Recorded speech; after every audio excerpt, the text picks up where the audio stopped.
A very good afternoon to everyone. Good afternoon. Good afternoon to everyone. Good afternoon, Anjali beta.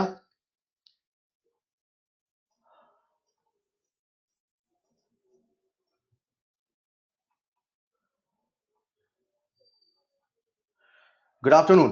Homework done. क्या बात है, बहुत बढ़िया, शानदार. जैसा कि आप सबको पता है, नहीं पता तो मैं आपको बता देता हूं. 14th ऑफ फेब को आपका है पेपर, ऑलराइट. और 14th ऑफ फेब का, जी हाँ, जो आपका सिलेबस है उसमें फिजिकल केमिस्ट्री से आएगा सॉल्यूशन चैप्टर कंप्लीट, राइट. साथ ही साथ आपका पिछला पोर्शन होगा जिसके बारे में आप अपने नोटिस बोर्ड में देख सकते हैं. तो आज से आपको एक पिछले जो पेपर है या जो पिछले आपके टॉपिक हो चुके हैं उनका भी एक एक टॉपिक अब रिवीजन करना स्टार्ट करना है. मतलब जो चल रहा है वो तो आपको करना ही करना है ढंग से, लेकिन साथ ही साथ जो पिछला आपका टॉपिक है उसे भी करते चलना है, राइट. तो नेक्स्ट क्लास के होमवर्क के लिए सबसे पहला होमवर्क रहेगा revise lecture 1, lecture 2, lecture 3 of solution chapter. अगर आपको सारे फॉर्मूले याद हो रहे हैं तो अच्छी बात है, नहीं याद हो रहे हैं तो आपको ये पेज में लिख लिख कर याद करने हैं. दूसरा होमवर्क कंपलसरी नहीं है, उन बच्चों के लिए जिनको नहीं याद हो रहा उनको करना है, इनको याद कोई दिक्कत नहीं है. Illustration up to 12, beginner box 1, exercise 1 up to 31, ये सारा आपका होमवर्क रहेगा सॉल्यूशन से, जो आज हो जाना चाहिए. और पिछला आप रिवीजन करने स्टार्ट कर दे, क्योंकि वो टॉपिक फिजिकल केमिस्ट्री के नहीं है तो मैं आपको नहीं बताऊंगा कौन सा कैसे करना है. एक एक चैप्टर कोई भी आप उठा के करो. पेपर के पहले जो जो चैप्टर आ रहा है वो सारे चैप्टर रिवाइज जरूर हो जाने चाहिए, राइट. तो revise old old inorganic chapter anyone, कोई भी एक उठा के आप रिवाइज कर सकते हैं, ठीक है. तो ये आपका होमवर्क रहेगा नेक्स्ट क्लास का. और चलिए शुरू करते हैं अपन आज की क्लास. तो लास्ट क्लास में हम लोग बात कर रहे थे H2O2 सॉल्यूशन के बारे में. अर्पिता बेटा इसका मुझे आइडिया नहीं है, वो देख लेना. शकील बेटा वो क्या क्या है आपका सिलेबस में वो देख लेना वहां पे.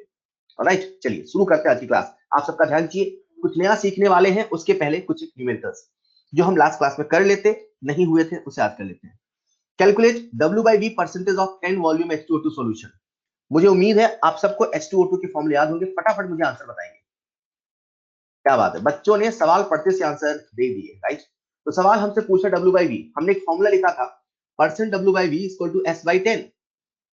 Percent W by V is equal to strength by 10. और स्ट्रेंथ का फॉर्मूला आपको याद है ही सही. फॉर्मूला लगाया तो x upon 5.6 into 17 which is nothing but strength upon 10, तो आ गया 3.03%. क्लियर? किसी बच्चे को डाउट है क्या? अगला सवाल आप सबके सामने स्क्रीन पर. Calculate molar normality and strength in 20 volume H2O2 solution. Molarity, normality and strength in 20 volume H2O2 solution. Simply formula putting है. मोलैरिटी का फॉर्मूला x अपॉन 11.2, नॉर्मेलिटी का फॉर्मूला x अपॉन 5.6 और स्ट्रेंथ का फॉर्मूला अभी अपन ने देखा था x upon 5.6 into 17. Value put करके फटाफट सॉल्व करेंगे, ठीक है. फटाफट सॉल्व करेंगे. आकांक्षा भी आते हैं उसमें.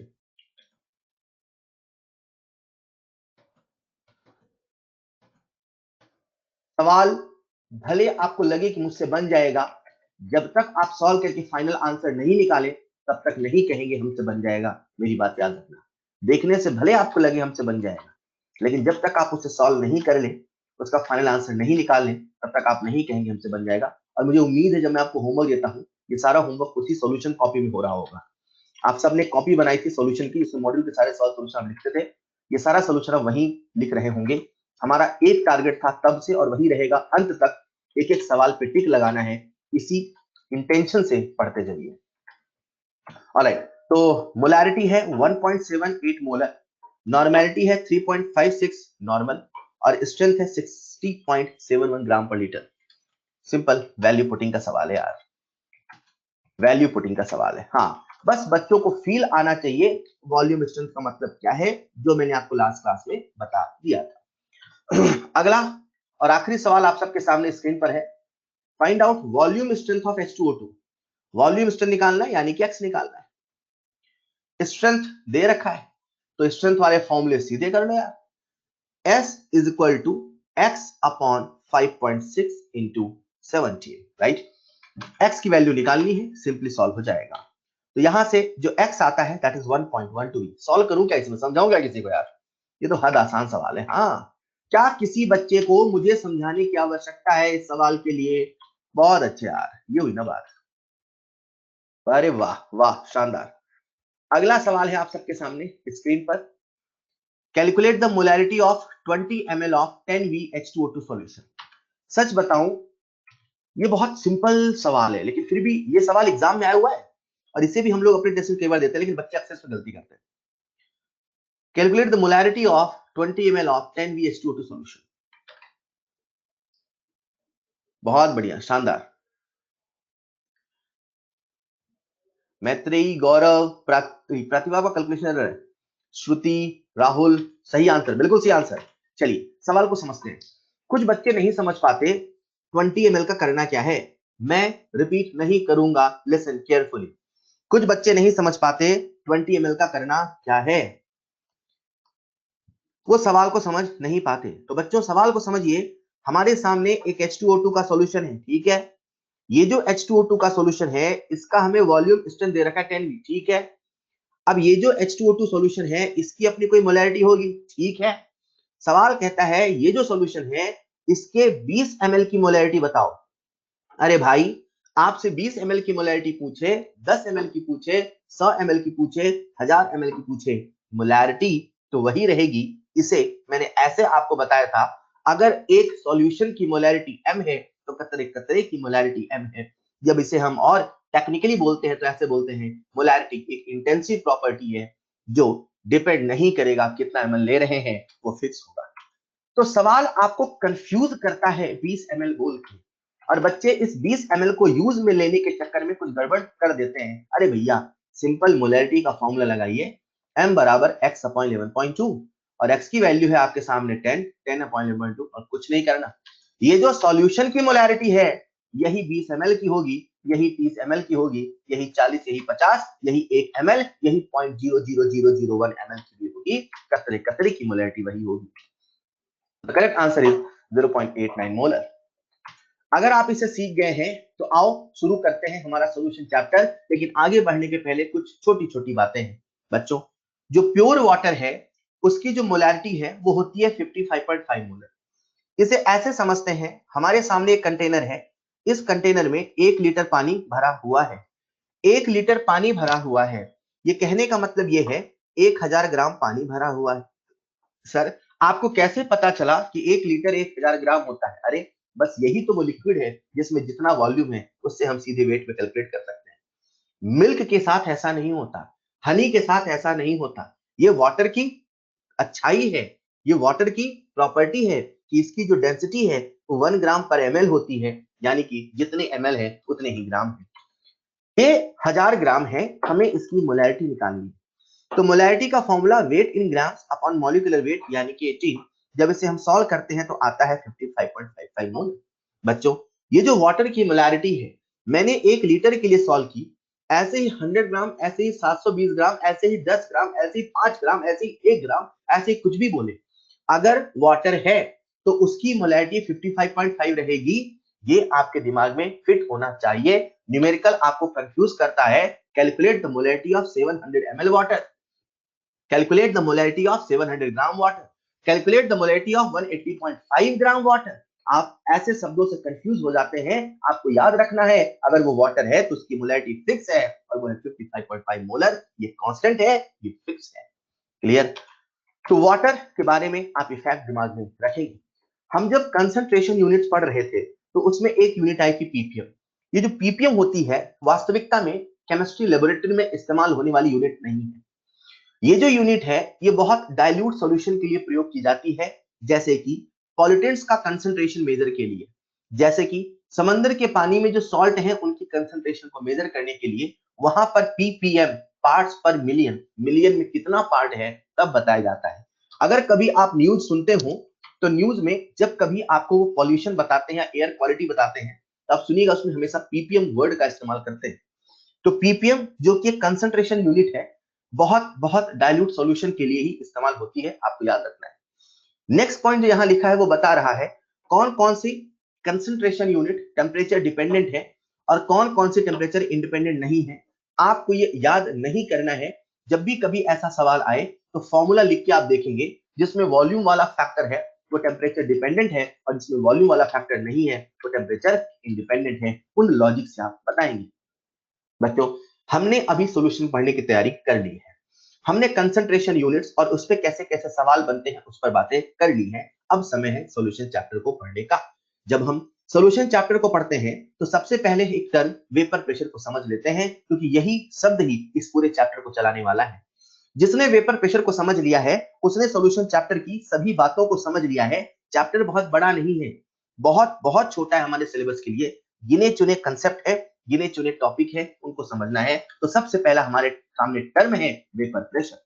जब मैं कहता हूं वेपर प्रेशर तो बहुत सारे बच्चों को लगता है वेपर का प्रेशर वेपर प्रेशर। जिसने केवल वेपर के प्रेशर को वेपर प्रेशर मान लिया उसने सब सब सब कंसेप्ट बिगाड़ दिया। वेपर का प्रेशर बस नहीं होता वेपर प्रेशर, कुछ ऐसा है जो इसे खास बनाता है। तो आखिर क्या होता है वेपर प्रेशर, आओ समझते हैं। समझने के लिए मैं आपके सामने एक कंटेनर लेके आया। इमेजिन करिए ये कंटेनर है और कंटेनर में भरा हुआ है पानी। पानी जो कि एक लिक्विड है। ये आपके सामने कंटेनर है, इसमें भरा हुआ है पानी। ये सरफेस पर बैठा है पानी और ये सरफेस के अंदर बल्क में बैठा है पानी। मैंने जो ये रेड रेड कलर से बनाया है कुछ सर्कुलर बॉल, स्फेरिकल बॉल जैसा, ये वाटर के मॉलिक्यूल हैं जो बल्क में है। बल्क मतलब अंदर, जो बल्क में है उस वाटर मॉलिक्यूल के चारों तरफ मौजूद है वाटर के मॉलिक्यूल। लेकिन जो सरफेस पर है उसके इधर है वाटर मॉलिक्यूल, उसके इधर है वाटर मॉलिक्यूल, उसके नीचे है वाटर मॉलिक्यूल, लेकिन ऊपर नहीं है वाटर मॉलिक्यूल। दुनिया में हर चीज स्टेबल होना चाहती है। स्टेबल होने के कई रास्तों में से एक रास्ता इक्विलिब्रियम का भी होता है। दुनिया में हर चीज स्टेबल होना चाहती है। ये जो वाटर के मॉलिक्यूल है ये खुद को स्टेबलाइज फील करना चाहते हैं, खुद को स्टेबल करना चाहते हैं। ये जो बल्क में बैठा हुआ मॉलिक्यूल है ये इस मॉलिक्यूल से इस मॉलिक्यूल से इस मॉलिक्यूल से इस मॉलिक्यूल से यानी कि हर तरफ से इक्वल फोर्स ऑफ अट्रैक्शन से घिरा हुआ है। यानी कि ये जो सेंटर का मॉलिक्यूल है इस पर जो नेट लगने वाला फोर्स है वो जीरो है। यानी ये फोर्सेस के इक्विलिब्रियम नेचर पर है, यानी कि ये खुद को खुशनसीब मान रहा है। लेकिन ये जो सरफेस का मॉलिक्यूल है उस पर इधर से अट्रैक्शन है, इधर से अट्रैक्शन है, इधर से अट्रैक्शन है। जब मैं इसे आपको जूम करके दिखाता हूं तो सिचुएशन कुछ ऐसी है। इस पर तीन तरफ से तो अट्रैक्शन है लेकिन ऊपर से अट्रैक्शन नहीं है। क्योंकि ऊपर से अट्रैक्शन नहीं है यानी कि एफ नेट जीरो नहीं है, यानी कि ये इक्विलिब्रियम नेचर पर नहीं है, यानी कि स्टेबल नहीं है, यानी कि पानी होकर भी दूसरे पानी के जैसा नहीं है। सरफेस के मॉलिक्यूल पर एक तनाव होता है, अनबैलेंस फोर्स होता है जिसे टेक्निकली रेसिडुअल फोर्स कहा जाता है। ये जो सरफेस का मॉलिक्यूल है जिस पर तनाव है, जिस पर रेसिडुअल फोर्स है, खुद को स्टेबलाइज करना चाहता है, अपने दूसरे भाई के जैसा बनना चाहता है। ये खुद को स्टेबलाइज करने के लिए देखते हैं क्या क्या रास्ता अपनाता है और कौन सा रास्ता अपना सकता है। बच्चों, ये जो सरफेस का मॉलिक्यूल है जिस पर हर तरफ से इक्वल फोर्स ऑफ अट्रैक्शन नहीं है, ये खुद को स्टेबलाइज करना चाहता है, फोर्सेस के नेट इक्विलिब्रियम नेचर पे आना चाहता है।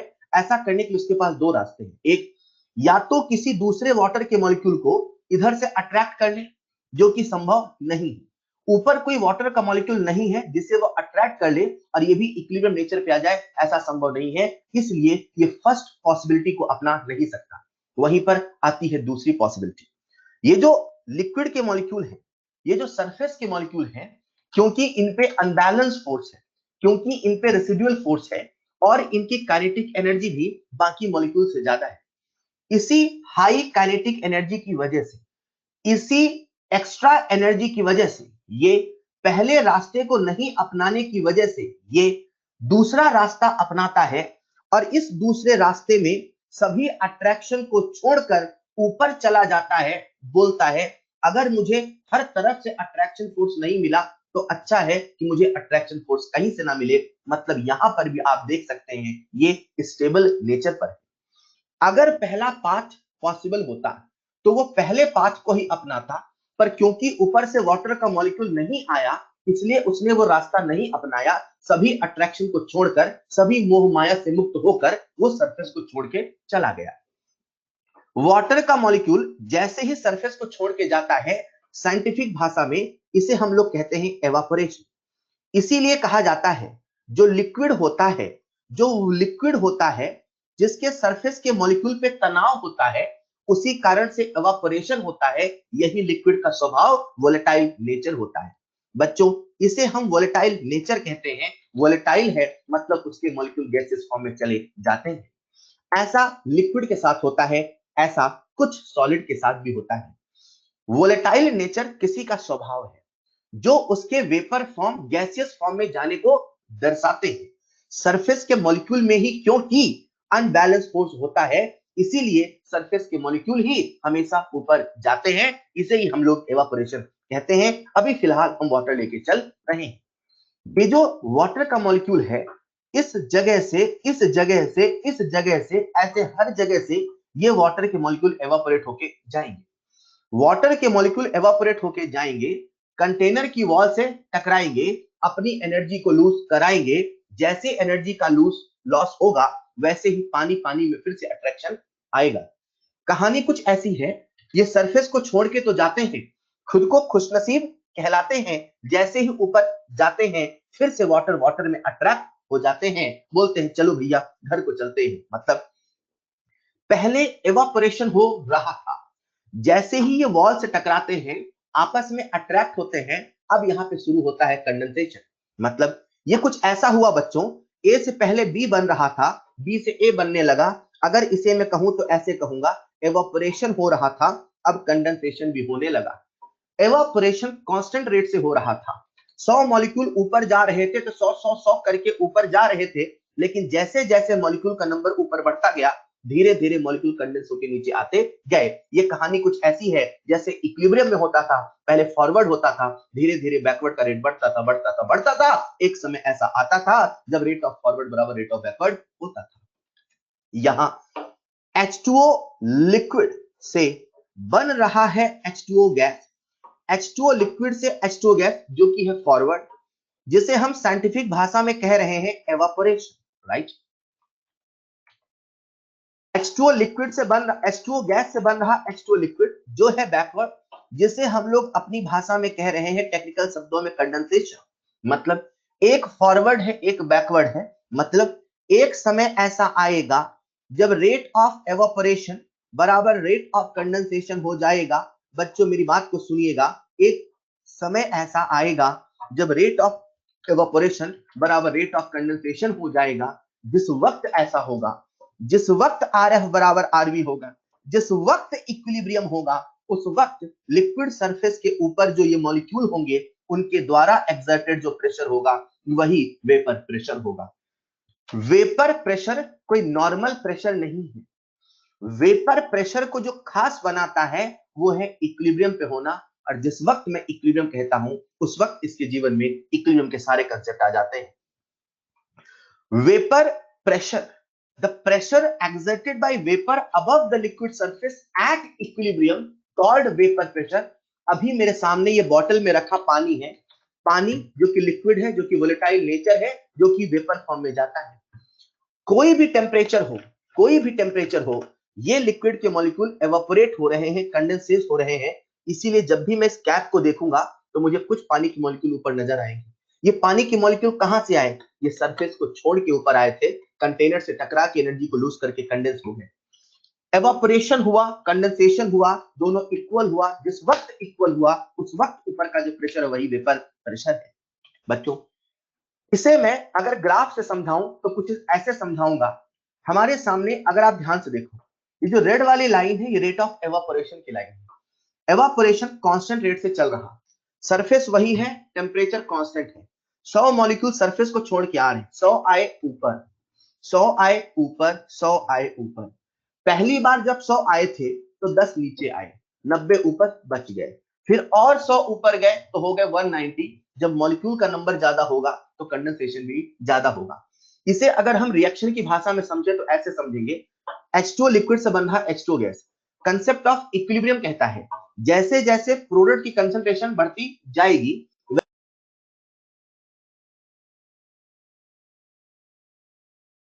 तो नंबर ऑफ मॉलिक्यूल जो कंडेंस हुए ज्यादा होंगे, तो 10 से ज्यादा यानी 20 यानी 30 होंगे। इसीलिए धीरे करके बढ़ रहा। एक समय ऐसा आया जब रेट ऑफ एवापोरेशन बराबर रेट ऑफ कंडेंसेशन हो गया। और जिस वक्त ऐसा हो गया बच्चों, जिस वक्त ऐसा हो गया उसे ही हमने क्या कहा, इस वक्त का जो वेपर प्रेशर है वही वेपर प्रेशर है।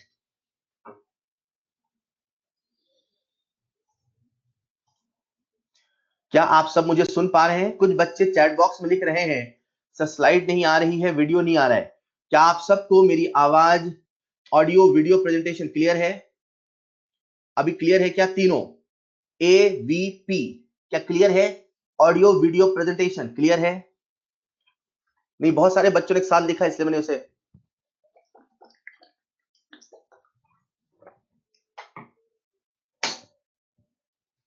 तीनों ओके, ऑल राइट।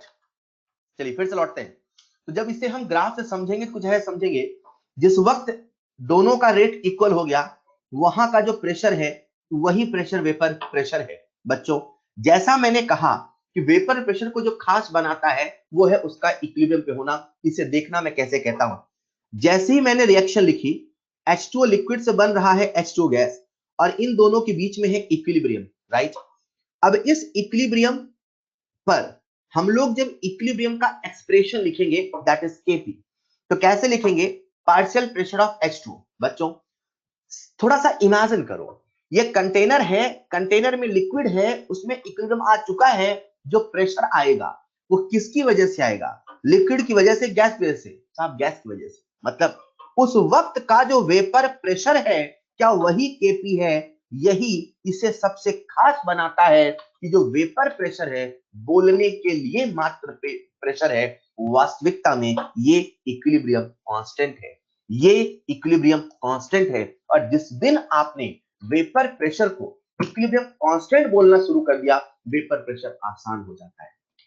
बोलो प्रेशर, लिखो प्रेशर, लेकिन जहन में रहे ये सिंपल वेपर प्रेशर नहीं, ये है इक्विलिब्रियम कांस्टेंट यानी कि Kp। The pressure exerted by vapor above the liquid surface at equilibrium is called vapor pressure। Vapour pressure जो होता है Kp, ग्राफ से समझे तो जिस वक्त दोनों का रेट इक्वल वही होता है वेपर प्रेशर। आपके मन में ये सवाल तो आया होगा सर, क्योंकि आपने इक्विलिब्रियम पढ़ा है इसलिए, सर जब हम ये साइन बनाते हैं H2O liquid is in equilibrium with H2O gas, तो मैं आपको ले चलता हूं इक्विलिब्रियम में जहां आपने पढ़ा था फेज इक्विलिब्रियम, जहां आपको बताया गया था फैक्टर्स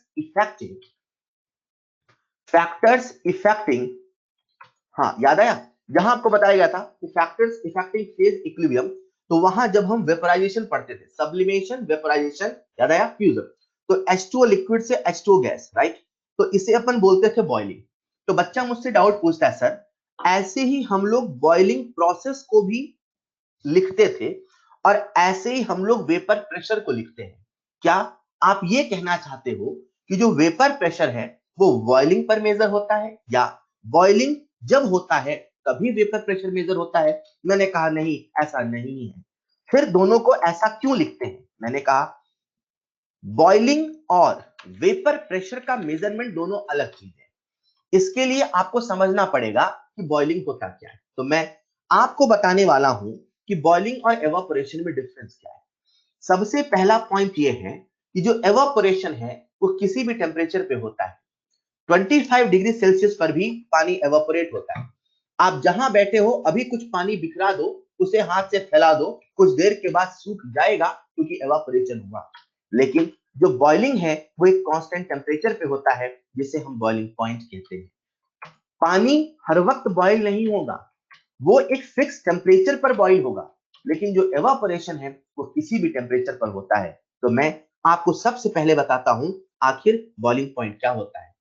बॉइलिंग पॉइंट वो टेम्परेचर होता है जब वेपर प्रेशर एक्सटर्नल प्रेशर के बराबर होता है, जब वेपर प्रेशर एक्सटर्नल प्रेशर के बराबर होता है। इसे हम ऐसे समझे, मेरे सामने यहां पर एक बॉटल है, बॉटल के अंदर भरा पानी है, क्या ये बॉइल हो रहा? नहीं हो रहा। अब इसे हम साइंटिफिक समझ रहे हैं, राइट। बाहर का प्रेशर है 180, राइट। अब ये बॉइल कब होगा? ये बॉइल तब होगा जब अंदर का वेपर प्रेशर बाहर के बराबर यानी कि 180 के बराबर होगा। जब तक अंदर का वेपर प्रेशर बाहर के बराबर नहीं होगा तब तक ये बॉइल नहीं होगा। ये बॉइल नहीं हो रहा है यानी कि अंदर का प्रेशर बाहर के बराबर नहीं है। अंदर का प्रेशर बाहर के बराबर नहीं है। ऐसा हम इसलिए जान पाए क्योंकि बॉईल नहीं हो रहा। सर बॉईल नहीं हो रहा, प्रेशर बाहर के बराबर नहीं है, समझ में आता है, पर कितना है? इसे ऐसे समझते हैं, वेपर प्रेशर जब एक्सटर्नल प्रेशर के बराबर होगा वो बॉइलिंग पॉइंट होगा। एवापोरेशन किसी भी टेम्परेचर पे होता है, और क्योंकि किसी भी टेम्परेचर पे एवापोरेशन होता है तो किसी भी टेम्परेचर पे वेपर प्रेशर होता है। इसे ऐसे समझते हैं। इमेजिन करिए ये हमारे सामने कंटेनर है जिसमें भरा है लिक्विड। अभी टेम्परेचर है 25 डिग्री सेल्सियस। हमने टेम्परेचर बढ़ाया, टेम्परेचर बढ़ा के इसे हम ले गए 35 डिग्री सेल्सियस पे, और टेम्परेचर बढ़ाया इसे हम ले गए 100 डिग्री सेल्सियस पे। क्लियर? यहां पर भी कुछ वेपर प्रेशर है, यहां पर भी कुछ वेपर प्रेशर है, यहां पर भी कुछ वेपर प्रेशर है। क्लियर? एक बात मुझे पता है कि यहां का जो वेपर प्रेशर है वो है 180। सर आपको ये कैसे पता? क्योंकि आपने कहा जो 100 डिग्री सेल्सियस है वो पानी का बॉइलिंग पॉइंट है, और जिस वक्त मैंने कह दिया कि 100 डिग्री सेल्सियस पानी का बॉइलिंग पॉइंट है, उस वक्त उसका हमने इंटरप्रिटेशन निकाला, अच्छा 100 पे बॉइल हो रहा है, मतलब 100 पे अंदर का प्रेशर बाहर के बराबर है, और बाहर का प्रेशर पूरी दुनिया को पता है 180, यानी अंदर का प्रेशर 180। तो अंदर का वेपर प्रेशर कितना? 180। क्लियर? अब 35 पे कितना है, 25 पे कितना है वो सोचना। ठीक बच्चे सुनिएगा, H2O लिक्विड से H2O गैस बना, राइट? H2O लिक्विड से H2O गैस बना, राइट? ये एक एंडोथर्मिक प्रोसेस है, राइट? इक्विलिब्रियम चैप्टर में मैंने आपको बताया था कि अगर प्रोसेस एंडोथर्मिक है तो टेम्परेचर के बढ़ाने से के बढ़ता है, राइट? इक्विलिब्रियम चैप्टर में मैंने आपको बताया था कि टेम्परेचर के बढ़ाने से के बढ़ता है, और आज मैंने आपको अभी कुछ देर पहले बताया भैया जो के है वही तो वेपर प्रेशर है। मतलब हम ये भी तो कह सकते हैं सर टेम्परेचर के बढ़ाने से वेपर प्रेशर बढ़ता है, यानी ये जो 1 एटीएम है जो 100 डिग्री सेल्सियस पर है ये हाईएस्ट वेपर प्रेशर है। पक्की बात है 35 पे कम रहा होगा, पक्की बात है 25 पे और कम रहा होगा। मतलब टेम्परेचर के बढ़ाने से वेपर प्रेशर बढ़ता है, कम टेम्परेचर पे वेपर प्रेशर कम होता है। वेपर प्रेशर हर वक्त होता है, इक्विलिब्रियम कांस्टेंट के जैसा वेपर प्रेशर होता है। टेम्परेचर के ज्यादा होने से वेपर प्रेशर ज्यादा होता है। क्लियर? अब हुआ क्या, जैसे मैंने कहा कि बॉइलिंग जो है वो एक फिक्स टेम्परेचर पे है, और जब ऐसा होता है तो बॉइलिंग होता है। एवापोरेशन हर जगह है तो हर जगह इक्विलिब्रियम है तो हर जगह वेपर प्रेशर है। हाँ कभी कम तो कभी ज्यादा है। हाँ बॉइलिंग पॉइंट पे 1 एटीएम है, हाँ उससे कम कम है, पर वेपर प्रेशर हर जगह है। तो लेट्स से एज्यूम, है ना, हम एज्यूम कर लेते हैं, ऐसा मान लेते हैं कि 35 पे लेट्स से वेपर प्रेशर है 0.2 और 25 पे है लेट्स से 0.1। एज्यूम कर लिया। समझ में आता है कि जैसे जैसे टेम्परेचर बढ़ेगा वैसे वैसे वेपर प्रेशर बढ़ेगा। हमने एज्यूम कर लिया कुछ ऐसा वेपर प्रेशर है। जब कभी बॉइलिंग होता है तो बॉइलिंग विद इन लिक्विड होता है। अगर कभी आपने पानी को उबलते हुए देखा हो तो जो उबलना होता है वो हमेशा पूरे अंदर बल्क और सरफेस दोनों से होता है, लेकिन एवापोरेशन हमेशा सरफेस से होता है। ऐसा नहीं है कि कभी पानी को उबालो या बॉइलिंग हो तो केवल सरफेस सरफेस का उबले अंदर, ऐसा नहीं। बॉइलिंग पूरे लिक्विड में होता है, बल्क में होता है, लेकिन जो एवापोरेशन है केवल सरफेस पे होता है। ठीक उसी प्रकार से जब कभी बॉइलिंग होता है तो उसमें बबल्स अपीयर होते हैं, और जो बबल्स हैं वो पूरे लिक्विड में नीचे से ऊपर तक अपीयर होते हैं, लेकिन एवापोरेशन में ऐसा नहीं होता। मैंने आपको बताया कि जो वेपर प्रेशर है हर टेम्परेचर पे होता है। ऐसे ही लिखा जाता है वेपर प्रेशर का एक्सप्रेशन, ऐसे ही लिखा जाता है बॉइलिंग पॉइंट का एक्सप्रेशन, बस फर्क है टेम्परेचर का। जब मैंने ऐसे लिखा तो कोई जरूरी नहीं कि जो टेम्परेचर है बॉइलिंग पॉइंट वाला है, लेकिन जब हम वैसा ही इक्विलिब्रियम का एक्सप्रेशन लिख देते हैं और टेम्परेचर 100 डिग्री सेल्सियस पानी के लिए लिख देते हैं तो समझ जाते हैं वही वेपर प्रेशर, वही बॉइलिंग पॉइंट, वही एक चीज है। क्लियर? यहां पर आपके मन में बहुत सारे सवाल आ सकते हैं जो मैं एक एक करके डिस्कस करूंगा। सबसे पहले मैं चाहता हूं कि आप समझो वेपर प्रेशर क्या है, मैं चाहता हूं कि आप समझो बॉइलिंग क्या है, मैं चाहता हूं कि आप समझो इवेपोरेशन क्या है। एक बच्चा मुझसे डाउट पूछ रहा है, सर आपने यहाँ पे क्लोज कंटेनर बनाया, सर खुले बर्तन में पानी कैसे उबलता है? ये ऐसा सवाल है जिसे मैं हमेशा क्लास में डिस्कस करता हूं, और जब मैं आपसे कॉलिगेटिव प्रॉपर्टी की बात करूंगा वहां मैं आपसे बात करूंगा आखिर खुले बर्तन में पानी कैसे उबलता है। अभी आपको जो कंसेप्ट बताए जा रहे हैं उसे सुनते चले, फिर मैं आपको बताऊंगा खुले बर्तन में पानी कैसे उबलता है। अगले बच्चे ने मुझसे डाउट पूछा है, तो sir boiling point come if temperature increases. नहीं, ऐसा मैंने कुछ नहीं बोला। अभी आते हैं। फिलहाल क्या आपको वेपर प्रेशर समझ में आया? वेपर प्रेशर का इंटरमोलिकुलर फील आया? वेपर प्रेशर क्या होता है, इक्विलिब्रियम कांस्टेंट के जैसा क्यों है, क्या आपको ये फील है? पहले ये सुनो, फिर अपन कहानी को आगे बढ़ाते हैं। क्लियर? क्लियर? ऑलराइट, सुनिएगा ध्यान से। अब है क्या, हमने सोचा ये वेपर प्रेशर होता है, तो मन में सवाल आया आखिर वेपर प्रेशर कितने कितने फैक्टर पे डिपेंड करता है। तो जितने भी फैक्टर हैं मैं आपको लॉजिक दूंगा, आंसर आप मुझे बताओगे, ठीक? सबसे पहला फैक्टर है नेचर ऑफ लिक्विड, है ना? तो ऐसे इमेजिन करते हैं एक ही अल्कोहल है, एक ईथर है। आप सब देख रहे हो यहाँ पे हाइड्रोजन बॉन्डिंग है ना? और यहाँ पर लोन पेयर का रिपल्शन है, ठीक है? कुछ पोलर नेचर है, लेकिन यहाँ पे मैं ऐसे बोल देता हूं लेस अट्रैक्शन है। मुझे आप सबका ध्यान चाहिए, यहाँ लेस अट्रैक्शन है और यहाँ मोर अट्रैक्शन है, ठीक है?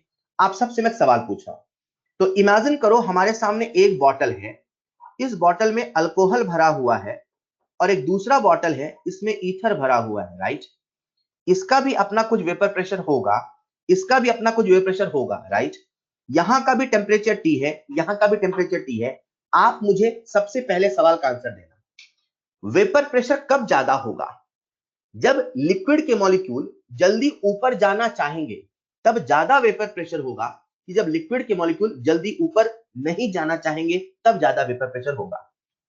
बोलो, कब ज्यादा वेपर जल्दी जाना चाहेंगे? जल्दी जाना कब चाहेंगे? जब intermolecular force of attraction strong होगा कि वीक होगा?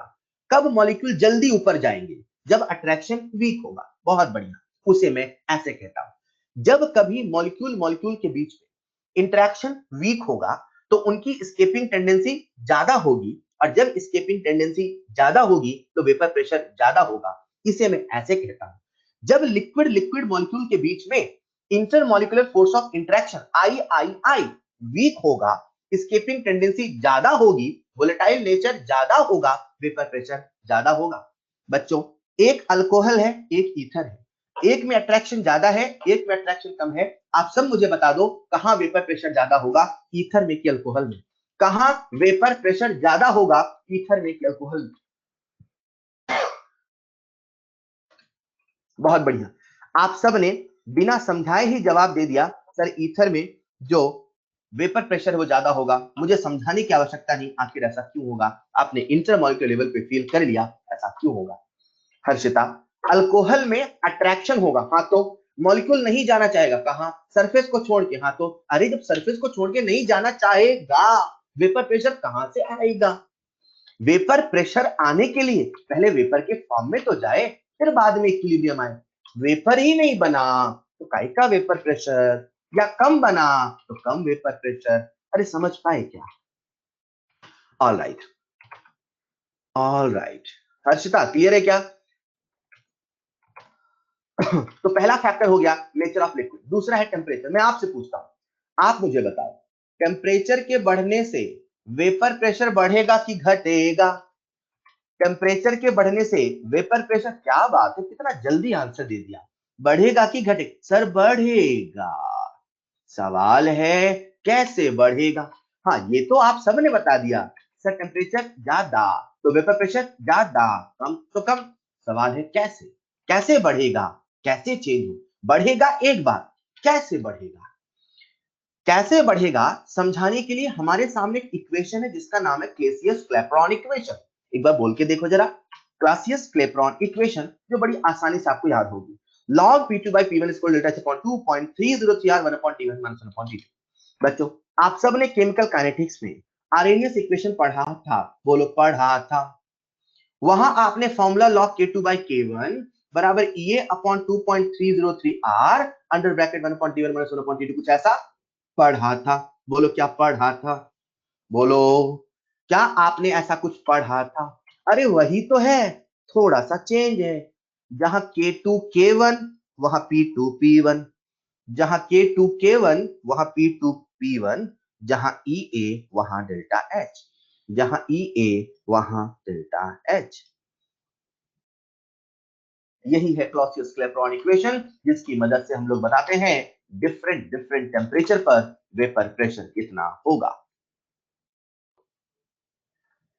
बिल्कुल सही श्रीकांत बेटा, बिल्कुल सही। तो हो जाएगा, तो श्रीकांत ने मुझसे डाउट पूछा, सर टेम्परेचर इंक्रीज करते करते कैसा पॉइंट आएगा जब लिक्विड बॉईल करना स्टार्ट हो जाएगा, एवापोरेशन बंद हो जाएगा? एवापोरेशन बंद हो जाएगा मत बोलो, एवापोरेशन अब बॉइलिंग में कन्वर्ट हो जाएगा। चलता रहेगा, पानी सरफेस छोड़ के जाता रहेगा। टर्म बदल जाएंगे, चल वही रहेगा, है ना, शब्द बदल जाएंगे, ऐसा सोचो आप, जो शब्द है बदल जाएंगे, राइट। ओके, तो टेम्परेचर बदलेगा तो जैसे बदलेगा। बच्चों वहीं पर केमिकल काइनेटिक्स में आप लोगों ने पढ़ा था differential form of Arrhenius equation. Differential form of Arrhenius equation याद है क्या? अरे देखो ना, ये आपके सामने लिखा हुआ है differential form of Clausius-Clapeyron equation. तो ऐसा लिख दे, ऐसा लिख दे, क्लॉसियस-क्लैपेरॉन, बस जहां के वहां पी, जहां ई है वहां डेल्टा एच, जहां के वहां पी, जहां ई है वहां डेल्टा एच। याद हो गया क्या? चलो, तो पहला फैक्टर नेचर ऑफ लिक्विड, दूसरा फैक्टर टेम्परेचर, तीसरा फैक्टर है बॉइलिंग पॉइंट। चलो पहले आपसे मैं कॉमन सेंस का सवाल पूछ रहा हूं, सबको जवाब देना है। मान लो हमारे सामने एक लिक्विड है ए, एक लिक्विड है बी, मान लो, मान लिया? अरे बोलो ना, हमारे सामने एक लिक्विड है ए, एक लिक्विड है बी, राइट। ओके, ए और बी में मैं आपको बता देता हूं वोलेटाइल नेचर, ठीक है। जो वोलेटाइल नेचर है वो ए का बी से ज्यादा। इसका क्या फील है? इसका फील क्या है सर? ए का वोलेटाइल नेचर बी से ज्यादा, मतलब ए के मॉलिक्यूल जल्दी जल्दी ऊपर जाएंगे, बी के मॉलिक्यूल उतने जल्दी नहीं जाएंगे। इसका मतलब ये है किसका वेपर प्रेशर ज्यादा? मैं आपसे पूछ रहा हूं, अगर ए ज्यादा वोलेटाइल है तो किसका वेपर प्रेशर ज्यादा? बोलो, क्या बात है, अरे बहुत इंटेलिजेंट है आप यार। तो आप सब ने कहा vapour pressure of A is greater than vapour pressure of B. शानदार, शानदार जवाब। चलो, अब किसका वेपर प्रेशर ज्यादा? ए का। अब ए का वेपर प्रेशर ज्यादा है, समझ लो, थोड़ा फील करना। मतलब ये मान लो मेरे पास ए है और ये मान लो मेरे पास बी है, सुन रहे हो ना? अभी टेम्परेचर 25 है, राइट। अभी टेम्परेचर 25 है, राइट। बॉटल क्या है? ए, ये क्या है? बी। बी कहीं लिखा है क्या? नहीं लिखा है। अच्छा ऐसा करते हैं, ये है ए, ये है बी, राइट। कौन ज्यादा वोलेटाइल? ए। कौन कम वोलेटाइल? बी। किसका वेपर प्रेशर ज्यादा? ए का। किसका कम? बी का। बताओ, दोनों भी 25 पर है। कहां है? 25 पर। किसका वेपर प्रेशर ज्यादा? दोनों भी 25 पर है। किसका वेपर? ए का। ऑलराइट, हमने टेम्परेचर बढ़ाया बढ़ाया बढ़ाया बढ़ाया बढ़ाया, पहले कौन बॉइल होगा? पहले कौन बॉइल होगा? पहले कौन बॉइल होगा? ए। अरे वाह, आप यकीन करते हैं, आप बिलीव करते हैं सर, जिसका वेपर प्रेशर ज्यादा है वो जल्दी बाहर के बराबर होगा, तो वो कम टेम्परेचर बॉइल होगा। मतलब आप सब ने मुझे कहा कि जो बॉइलिंग टेम्परेचर है, जो बॉइलिंग टेम्परेचर है वो बी का ए से ज्यादा। ये कुछ को समझ में नहीं आएगा, वो बी का ए से ज्यादा। किसको समझ में नहीं आया? Raise your hand. अरे यार जल्दी वेपर प्रेशर ज्यादा होगा, आ गया क्या? शानदार यार। चलिए, अब हम बॉइलिंग पॉइंट से वेपर प्रेशर को रिलेट कर रहे हैं, ठीक। जिसका वेपर प्रेशर ज्यादा उसका बॉइलिंग पॉइंट कम, वेपर प्रेशर ज्यादा बॉइलिंग पॉइंट कम। ऐसा नहीं लग रहा इनवर्स रिलेशन है? हाँ सर।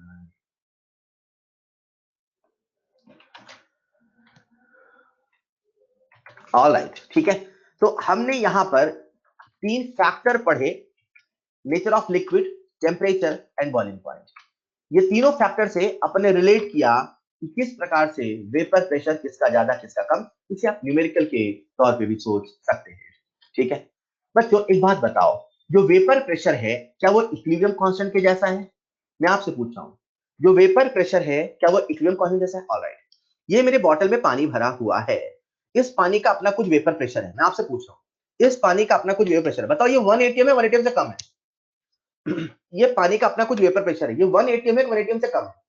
1 है कि 1 से कम है? वेपर प्रेशर कम है। क्यों कम है? कैसे पता चला? आपने तो मेजर ही नहीं किया। सर उबल नहीं रहा तो कम है ना सर, उबलेगा तो बराबर होगा 1 atm के। अब उबल नहीं रहा मतलब कम है, बहुत अच्छे। तो इसका कुछ अपना वेपर प्रेशर है। मैंने क्या किया, इसी बॉटल से कुछ पानी निकाल के इसमें भर दिया, ठीक ठीक। इसी बॉटल से पानी इसमें भर दिया और इसको मैंने क्लोज कर दिया, राइट। क्लोज नहीं किया, चलो ओपन है, पर अभी हम क्लोज लेके चल रहे हैं तो क्लोज मान रहे हैं।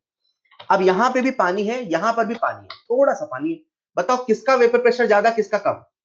वही टेम्परेचर, सब कुछ वही, कंटेनर बदल दिया। किसका वेपर प्रेशर ज्यादा किसका कम? किसका वेपर प्रेशर ज्यादा किस? अरे भैया, वेपर प्रेशर यानी कि इक्विलिब्रियम कांस्टेंट। बर्तन के बदलने से, साइज के बदलने से, हवाओं के बदलने से, फिजाओं के बदलने से वेपर प्रेशर नहीं बदलेगा, इक्विलिब्रियम कांस्टेंट नहीं बदलेगा। वेपर प्रेशर कंटेनर के बदलने से, सरफेस एरिया के बदलने से नहीं बदलेगा, क्योंकि वो इक्विलिब्रियम कांस्टेंट है। जिस दिन आपने वेपर प्रेशर को इक्विलिब्रियम कांस्टेंट बोलना शुरू कर दिया, उस दिन वेपर प्रेशर आसान हो गया। क्लियर? Is this clear? सवाल आपसे पूछ सकता है 100 ml water, 1 ml water, 2 ml water, 10 ml water, 1000 litre water, समंदर का पानी, वेपर प्रेशर सेम रहेगा अगर टेम्परेचर सेम है, क्योंकि वेपर प्रेशर इक्विलिब्रियम कांस्टेंट के जैसा है बच्चों। Is this clear? ऑलराइट, ठीक है साहब, वेपर प्रेशर होता है, ऐसा ऐसा होता है, इस पे डिपेंड करता है, इस पे डिपेंड नहीं करता है। सर ये बता दो ये मेजर कैसे होता है, सर ये बता दो ये मेजर कैसे होता है। इस बॉटल में पानी भरा है, कुछ टेम्परेचर है। रश्मि बेटा बाद में यार अपन आगे बढ़ चुके हैं ना, आप पीछे लौटेंगे, है ना, अभी बाद में मुझसे कॉल करके पूछना, आप कॉल करके पूछ लेना, ठीक है? ठीक है क्या? इस बॉटल में पानी भरा हुआ है, इसका कितना वेपर प्रेशर है, ये हम पता कैसे करें, कैसे मेजर करें? Now the question in front of us is how to measure vapor pressure. चलो थोड़ा लॉजिक बनाते हैं, कैसे मेजर करें। इमेजिन करिए हमारे सामने एक कंटेनर है, ठीक है? क्या है ये? कंटेनर है, यस और नो? ये हमारे सामने एक कंटेनर है और कंटेनर में भरा हुआ है एक लिक्विड ए। बच्चे एक बात बताओ, ये लिक्विड ए है तो ऊपर किसका मॉलिक्यूल आएगा? ए का मॉलिक्यूल आएगा, बोलो ना। ऊपर किसका वेपर प्रेशर आएगा, किसकी वजह से आएगा? ए की वजह से। कंसेप्ट नंबर 1, वेपर प्रेशर उसी मॉलिक्यूल की वजह से आता है जो वोलेटाइल होता है, हाँ या ना? वेपर प्रेशर उसी मॉलिक्यूल की वजह से आता है जो वोलेटाइल होता है, बोलो हाँ या ना? अगर ये वोलेटाइल ना होता, अगर ये वेपर फॉर्म में ना आया होता, तो भैया वेपर प्रेशर भी ना आया होता। मतलब अगर वोलेटाइल है तो वेपर प्रेशर आएगा, नंबर 1। नंबर 2, एक बात बताओ, मॉलिक्यूल ज्यादा, मॉलिक्यूल ज्यादा तो मोल, मॉलिक्यूल ज्यादा तो मोल ज्यादा, मॉलिक्यूल ज्यादा तो मोल ज्यादा। ये बताओ प्रेशर, वेपर प्रेशर ज्यादा की कम? ज्यादा। मतलब जो जितना वोलेटाइल होगा उसका उतना मॉलिक्यूल होगा, उसका उतना मोल होगा, उसका उतना प्रेशर होगा, बोलो हाँ या ना? क्लियर? एक साइंटिस्ट थे जिनका नाम था राउल्ट्स। राउल्ट्स साहब ने सबसे पहले कहा वेपर प्रेशर कैसे निकालना है। उन्होंने कहा जो वेपर प्रेशर होता है किसी भी कंपोनेंट का, बेसिकली वोलेटाइल उन्होंने कहा, है ना, किसी भी कंपोनेंट का जो कि वोलेटाइल है, is directly proportional to mole fraction of component in solution. Means to say, अभी इमेजिन करिए हमारे सामने इस कंटेनर में दो कंपोनेंट है, एक है ए, दूसरा है बी। जैसा कि हम शुरू से कन्वेंशन बना के चल रहे हैं, जब जब ए आएगा वो सॉल्वेंट होगा और जब जब बी आएगा वो सॉल्यूट होगा। तो ये जो ए और बी है फिलहाल दोनों ही लिक्विड है और दोनों ही मिसिबल है, दोनों ही घुल गए और दोनों ही वोलेटाइल है। जब दोनों ही वोलेटाइल है तो हमें ऊपर ए का भी मॉलिक्यूल मिलेगा, हमें ऊपर बी का भी मॉलिक्यूल मिलेगा। तो ऊपर ए का भी मॉलिक्यूल मिलेगा, ऊपर बी का भी मॉलिक्यूल मिलेगा, तो दोनों की वजह से वेपर प्रेशर मिलेगा। हमारा कंसेप्ट कहता है जो वोलेटाइल होगा उससे वेपर प्रेशर मिलेगा, दोनों वोलेटाइल है दोनों से मिलेगा, जिसके मॉलिक्यूल ज्यादा होंगे उससे वेपर प्रेशर ज्यादा मिलेगा। तो ए और बी में जो ज्यादा वोलेटाइल होगा उसका वेपर प्रेशर ज्यादा होगा। राउल्ट साहब ने यह कह दिया अगर ए का लिक्विड मोल फ्रैक्शन एक्स है, अगर बी का लिक्विड मोल फ्रैक्शन एक्स भी है, तो उन्होंने कहा, राउल्ट साहब ने कहा कि जो वेपर प्रेशर होता है mole fraction in the solution के प्रोपोर्शनल होता है। मतलब प्रोपोर्शनल किसके हैं? मोल फ्रैक्शन के। किसका मोल फ्रैक्शन? उस कंपोनेंट का लिक्विड में। लिक्विड में जितना ज्यादा मोल फ्रैक्शन होगा उसका उतना ज्यादा वेपर प्रेशर होगा। ऑब्वियस सी बात है, ये पानी है, पानी में एक बूंद शहद मिला दो तो ज्यादा मॉलिक्यूल किसके ऊपर मिलेंगे? पानी के। नया, जितना ज्यादा कंपोनेंट दूसरा होगा उसका मॉलिक्यूल ज्यादा ऊपर होगा, ज्यादा ऊपर होगा तो वेपर प्रेशर ज्यादा होगा। अरे जो कंपोनेंट ज्यादा होगा उसी के तो मॉलिक्यूल ऊपर ज्यादा होंगे और जिसके मॉलिक्यूल ज्यादा ऊपर होंगे उसी का तो वेपर प्रेशर ज्यादा होगा यार।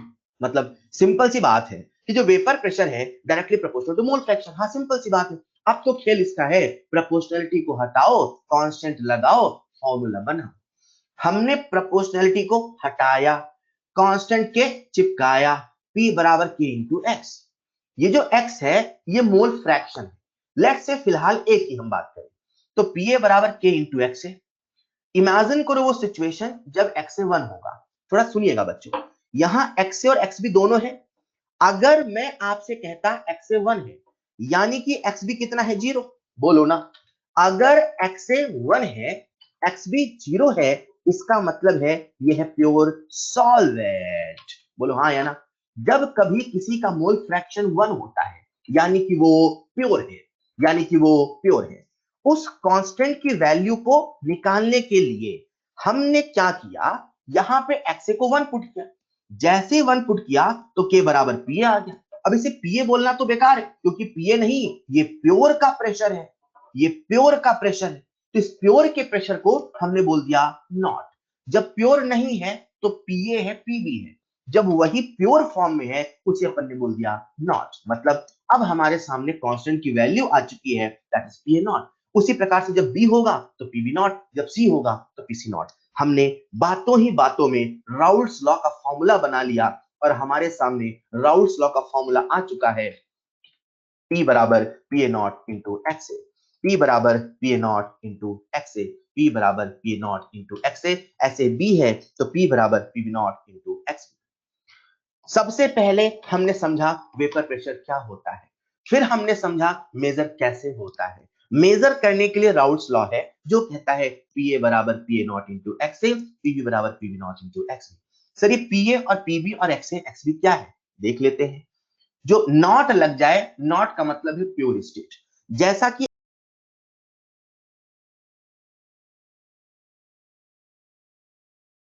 भी समझ जाना, सॉल्यूट बनाया है। तो यहां लिखा है पीबी यानी कि PB naught vapour pressure of pure solute. एक बार बोलना जरूर वरना न्यूमेरिकल में दिक्कत आती है। PA not vapour pressure of pure solvent, PB partial vapour pressure of B, PA partial vapour pressure of A. क्या हो रहा है यार, फिर से गायब हो गया नेट।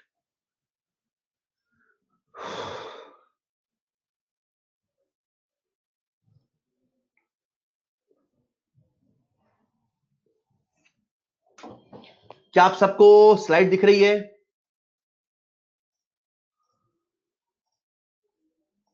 क्या अभी स्लाइड दिख रही है? मेरी आवाज क्लियर आ रही है क्या? ऑडियो वीडियो प्रेजेंटेशन नहीं आ रहा है, एक सेकंड।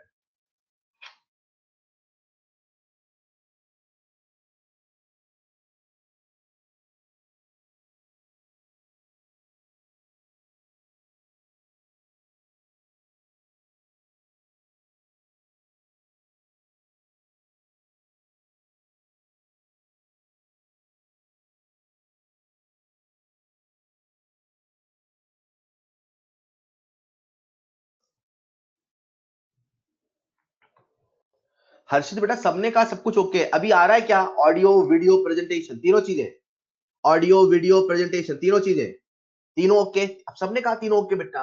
अब किसी एक दो बच्चे को दिक्कत होगी ना तो अपने एंड पे ब्राउजर रिफ्रेश करते रहो, this is the only solution. Alright, तो भाई हमने वेपर प्रेशर निकाल लिया। तो कितना आसान है वेपर प्रेशर निकालना। जिसका निकालना है उसका प्योर स्टेट का vapour pressure into mole fraction in the liquid. P A बराबर P A not into X A, P B बराबर P B not into X B. लेकिन हमारा जो एग्जाम है ना बड़ा ही शरारती है, मतलब वो आपसे इतना सिंपल नहीं पूछता। कैसे? अभी हमारी सिचुएशन कुछ और है, जरा सुनिएगा ध्यान से। ये अपने सामने कंटेनर है, अब आपने क्या क्या सीख लिया, राइट?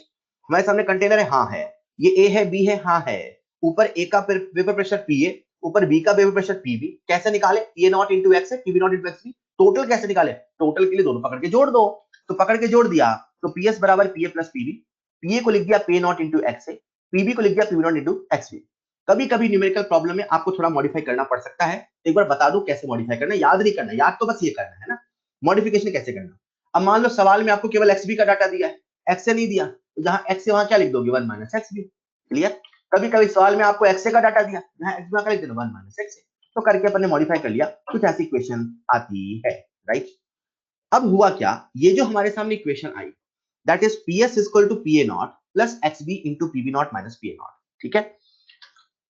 सवाल सिंपल पीए नहीं पूछता, सवाल सिंपल पीबी नहीं पूछता, सवाल सिंपल पीएस नहीं पूछता। ये भी निकालना आना चाहिए। सवाल क्या क्या पूछता है बताता हूं। उसके पहले ये जो हमारे सामने इक्वेशन आई है, चलो इसका ग्राफ बनाएं, राइट।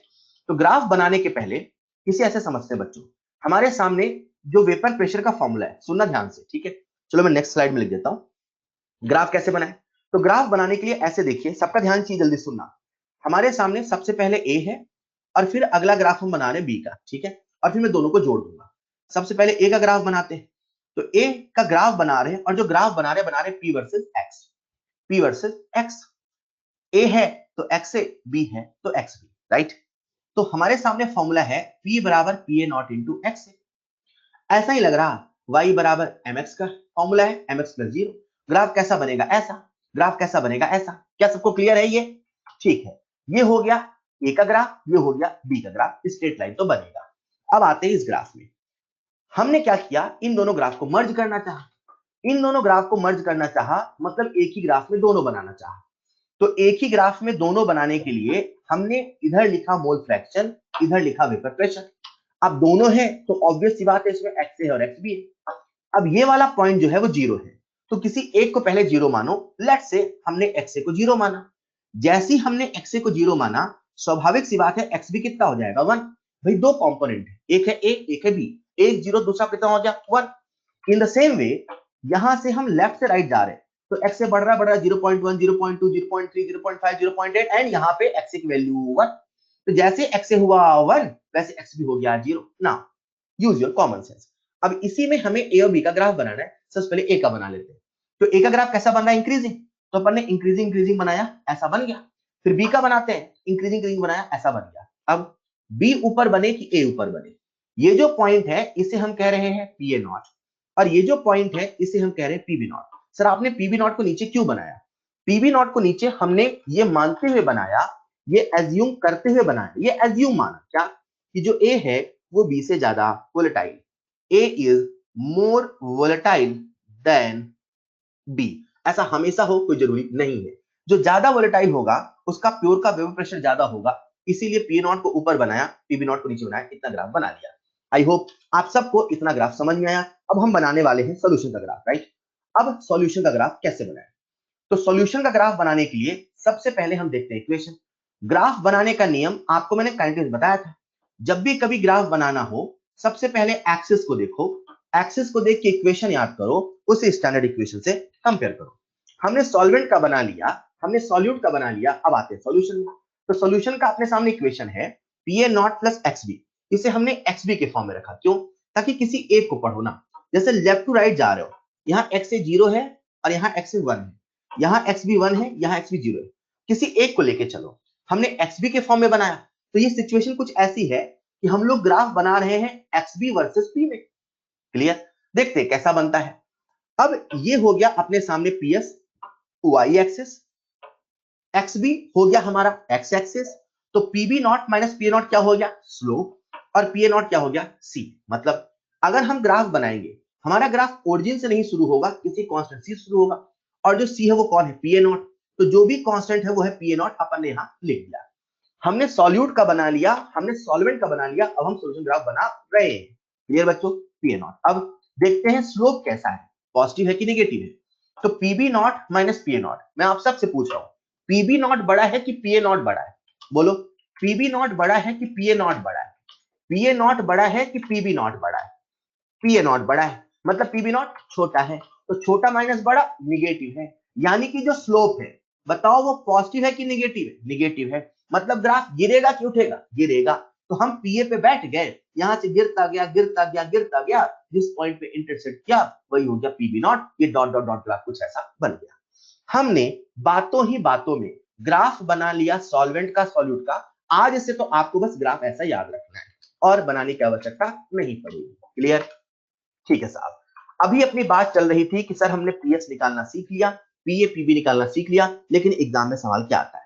एग्जाम में सवाल का वेरिएशन थोड़ा सा ज्यादा है। कैसा है? इमेजिन करो कंटेनर है, यहां पर एक कंपोनेंट ए है, एक कंपोनेंट बी है, लिक्विड में उसका मोल फ्रैक्शन एक्स है, लिक्विड में उसका मोल फ्रैक्शन एक्स भी है। जब ये वेपराइज होके जाएगा, यहां गैसियस मिक्सचर आएगा, तो यहां पे गैस गैस का मिक्सचर है। अब यहां पर कुछ रेड रेड बॉल है, कुछ ब्लैक ब्लैक बॉल्स है, जो ये सिग्निफाई करती है कि यहां पर ए का भी मॉलिक्यूल है, यहां पर बी का भी मॉलिक्यूल है। मतलब गैसियस फेज में ए भी है और बी भी है। लिक्विड फेज में दोनों का मोल फ्रैक्शन है एक्स और एक्स बी। गैसियस फेज में मान लेते हैं दोनों का मोल फ्रैक्शन है Y A and Y B. सवाल हमसे क्या क्या पूछता है, कभी केवल एक्स से एक्स बी पूछता है, so simple Na upon Na plus N B, N B upon N plus N B. कभी कभी पीए पूछता है, so simple PA not into X से PB not into X B. कभी कभी सवाल हमसे वाई ए वाई बी पूछता है। वाई ए वाई बी पूछता है का मतलब समझो ना, सवाल हमसे पूछ रहा गैसियस फेज में दोनों कंपोनेंट का मोल फ्रैक्शन कितना है। क्या पूछ रहा, गैसियस फेज में दोनों कंपोनेंट का मोल फ्रैक्शन कितना है, कैसे निकाले।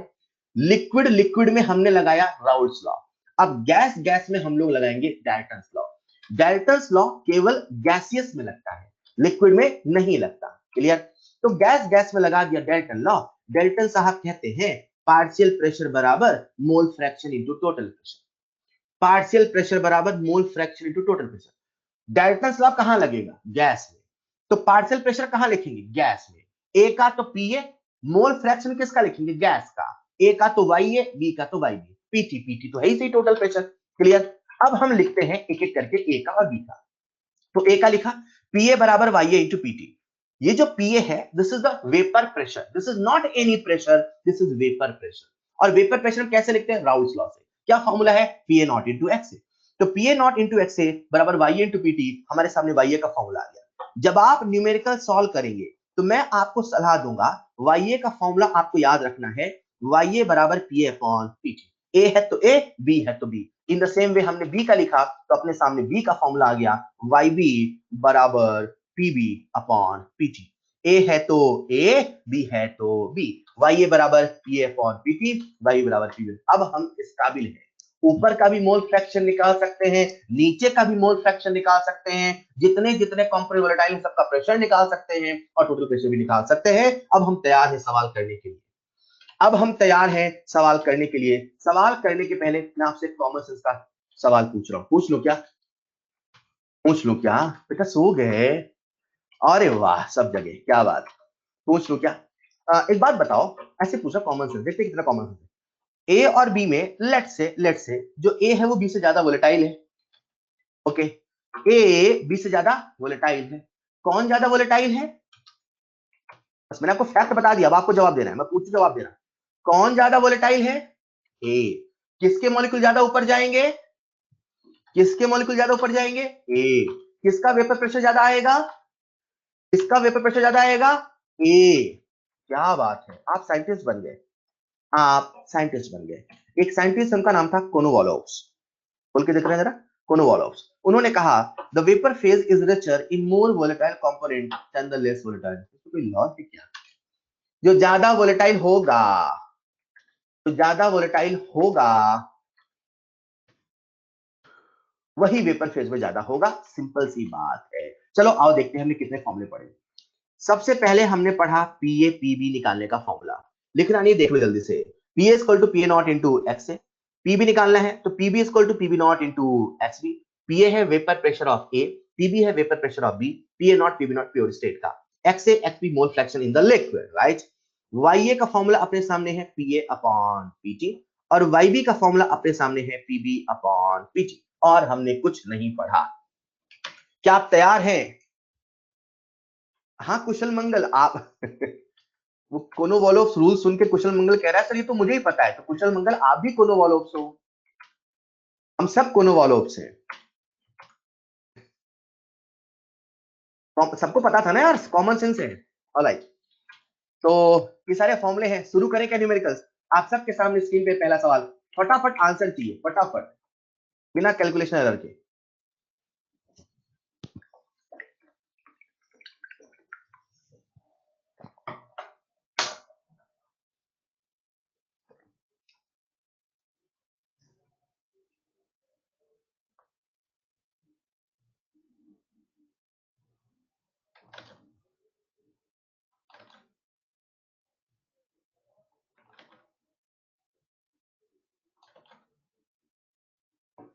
फॉर्मूला लगाओ, आंसर पाओ। मॉलिक्यूलर वेट दिया है, कुछ सोचना नहीं है, तसल्ली से करो, जल्दबाजी नहीं, पूरे 1 मिनट दिए,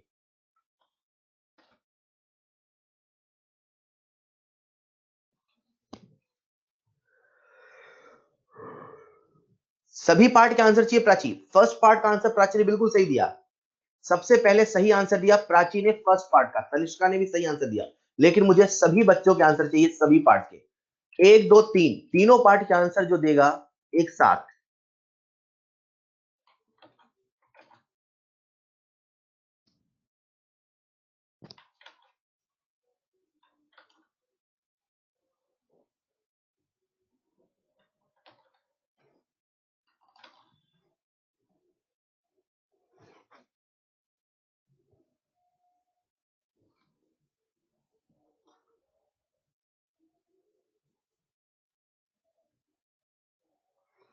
अंजलि ने सभी पार्ट के आंसर दिए, बेटा कैलकुलेशन चेक करो, अंजलि कैलकुलेशन चेक करो, कैलकुलेशन मिस्टेक है।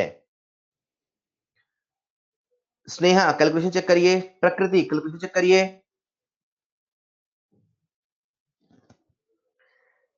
अनुष्का ने, नैन्सी ने सभी पार्ट का आंसर सबसे पहले सही दिया। नहीं, अनुष्का ने नहीं दिया, अनुष्का आपने गड़बड़ कर दिया आज, टाइपिंग मिस्टेक मुझे लग रहा है, एक एक नंबर नहीं लिखा।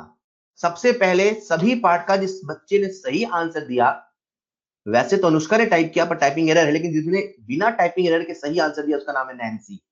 सभी पार्ट्स के आंसर सभी बच्चों ने दिया, उसके बाद तो यार क्या बात है, शानदार। आपको कुछ सिखाने सब आता है आपको, नहीं? सोल्यूशन आपके सामने, मुझे नहीं लगता मुझे सॉल्व करने की आवश्यकता है, सोल्यूशन आपके सामने। फिर भी जिस बच्चे को डाउट हो रेज योर हैंड यार, सोल्यूशन आपके सामने है।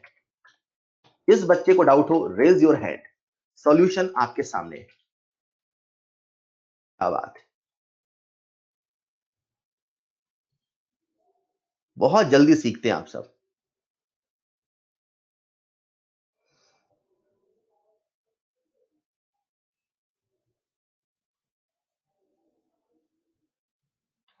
अगला सवाल तैयार है क्या?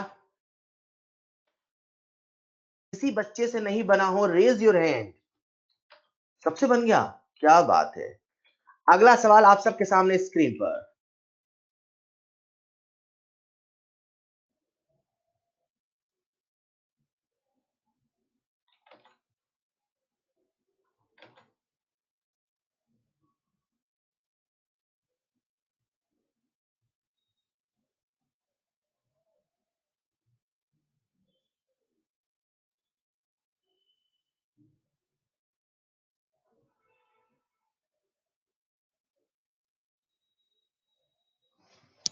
रोशनी ने इस सवाल का आंसर सबसे पहले सही दिया, कुशल मंगल आप सेकंड पोजीशन पर है, पर एज पर कंप्यूटर दोनों की टाइमिंग सेम है, 4:38 4:38।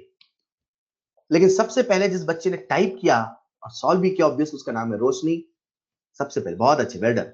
शुभजीत एक पार्ट का आंसर है, दोनों पार्ट का आंसर दें। कुमार गौरव वेल डन, बिल्कुल सही आंसर है। ऑलराइट, चलिए इस सवाल को बच्चे कई तरीके से करते हैं, अब मैं कैसे कर रहा हूं देख लो जरा, सबका ध्यान चाहिए, सबका ध्यान चाहिए। मैं दोबारा सॉल्व नहीं करूंगा, देखो शॉर्ट ट्रिक से कर रहे हैं। वैसे करने का तो एक तरीका है, स्टैंडर्ड इक्वेशन से कंपेयर करो, ठीक है? तो पहले वो आपको बता देता हूं। PS equal to PA plus PB, PS equal to PA nought into XA plus PB nought into XB। फिर जहां XA है वहां आप 1 माइनस XB करो, खूब मेहनत करो, खूब सॉल्व करो। इतना समय हमारे पास नहीं है, बाकी ये भी तरीका है। This is also one method, but this is not the preferred method. तो अब हम कैसे करें? करने का दूसरा तरीका देखो बच्चों, अपने सामने जो PS है वो है 235 माइनस 135x, और सवाल कह रहा है जो x है वो मोल फ्रैक्शन ऑफ b है, यानी मैं x भी लिख देता हूं। बहुत ही आसान है, आपको हंसी आएगी, इतना आसान है। जब x भी 1 होगा यानी कि x से 0 होगा, यानी कि वो प्योर b यानी कि प्योर सॉल्यूट होगा। प्योर सॉल्यूट का जो वेपर प्रेशर है वही पीबी नॉट होगा। इस इक्वेशन में एक बार xb को 1 रखो ना, इस इक्वेशन में एक बार xb को 1 सब क्यों रखें? जब xb 1 रखोगे तो जो भी प्रेशर आएगा वही तो प्योर सॉल्यूट का होगा। हाँ, क्योंकि ये जो इक्वेशन है वो इन्हीं दोनों से तो बनी है। तो जैसे आपने xb1 रख दिया तो xb1 रखो, जैसे xb1 रखा, ps जो कि pb नॉट बन जाएगा, ps जो कि pb नॉट बन जाएगा, उसकी वैल्यू कितनी 100। इन द सेम वे जब आप xb को 0 रखेंगे यानी कि XA 1 होगा, यानी कि वो प्योर सॉल्वेंट होगा। तो जैसे आपने XB को 0 रखा, आप देख सकते हैं यहां से जो PA0 है वो कितना होगा 235। तो आप सिंपल वैल्यू पुट करके भी सवाल को सॉल्व कर सकते हैं, कुछ करने की आवश्यकता वन नहीं। XB1 क्यों? अरे यार कैसी बातें कर रहे हो, हमें निकालना PA0 और PB0 है। तो PA0 और PB0 का मतलब क्या हुआ, प्योर ना। PA0 का मतलब प्योर A, PB0 का मतलब प्योर B। तो प्योर का मतलब क्या होगा, उसका mole fraction 1। No voice no video. उसका मोल फ्रैक्शन 1। तो एक बार हमने एक का मोल फ्रैक्शन 1 रखा, एक बार दूसरे का 1 रखा। एक बार XB को 1 रखा, एक बार XA को 1 रखा।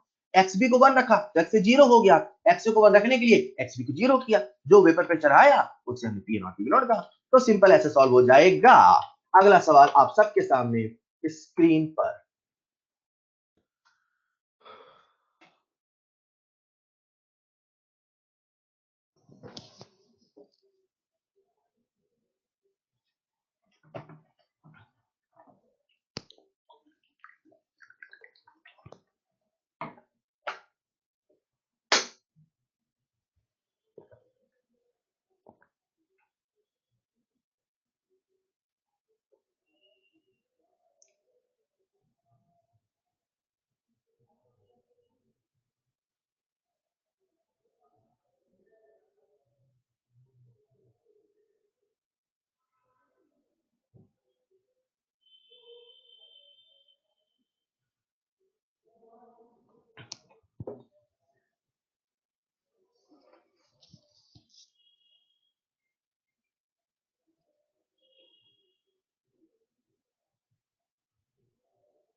Two liquids A and B are mixed to form an ideal solution.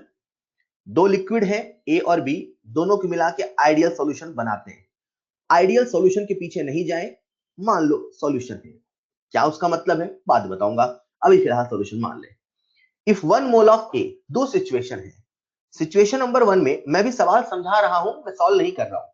If 1 mole of A and 4 moles of B, पहले के A मोल थे, B के 4 मोल थे, दोनों को मिला के सोल्यूशन बनाया गया।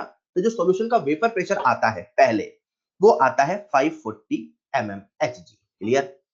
फिर क्या कहता है वो कि उसी सॉल्यूशन में B का 1 मोल और मिला दिया। तो जब उसी सॉल्यूशन में B का 1 मोल और मिला दिया, राइट, तो A के तो 1 मोल थे, एक ही रहेंगे। B के पहले 4 मोल थे, जब 1 मोल और मिला दिया तो B के हो गए 5 मोल। तो वो कहता है कि जैसे ही B का 1 मोल और मिला दिया, तो जो टोटल वेपर प्रेशर है वो 8 mm Hg से बढ़ गया। पहले 540 था, 8 से बढ़ गया, यानी कि हो गया 548 mm Hg। क्लियर? दो सिचुएशन है, आपसे PA0 PB0 पूछा है, दो इक्वेशन दो अननोन, हिंट दिया मैंने, दो इक्वेशन दो अननोन, दो इक्वेशन दो अननोन, दो इक्वेशन दो अननोन, दो इक्वेशन बनाइए, सॉल्व करिए, शानदार जवाब। सबसे पहले जिस बच्चे ने सही आंसर दिया दोनों पार्ट को, उसका नाम है मोहम्मद सकलेन। एक एक पार्ट का आंसर दिया बच्चों ने, बट मैं दोनों पार्ट का, श्वेता ने सबसे पहले एक पार्ट का सही आंसर दिया, बट दोनों पार्ट का आंसर जिस बच्चे ने दिया मोहम्मद सकलेन। आशुतोष व्यास, उसके बाद कुशल मंगल, वेल डन।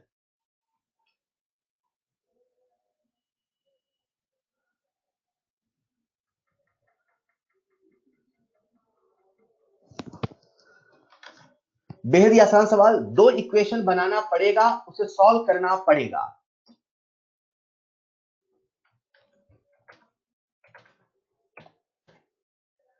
सॉल्यूशन आप सबके सामने स्क्रीन पर, अगर सॉल्व करने की आवश्यकता हो तो बता दे। मैंने सवाल आपको पहले ही समझा दिया, मैंने कहा दो इक्वेशन बनाना है, तो पहले XA 1/5 XB, ये पहले की सिचुएशन है। पहले की सिचुएशन में A के 1 मोल है, B के 4 मोल है, तो ऑब्वियसली 1/5 4/5, PT बराबर PA0 XA PB0 XB, value को रखा, और पहले का प्रेशर दे रखा है 540, 5 से मल्टीप्लाई किया, आपके सामने सिचुएशन कुछ ऐसी आ गई।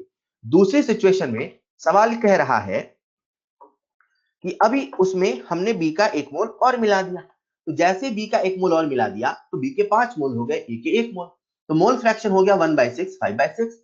फिर से PT लिखो, फिर से इक्वेशन बनाओ, दोनों को सॉल्व करो, आपके सामने P और PB0 की वैल्यू आ गई।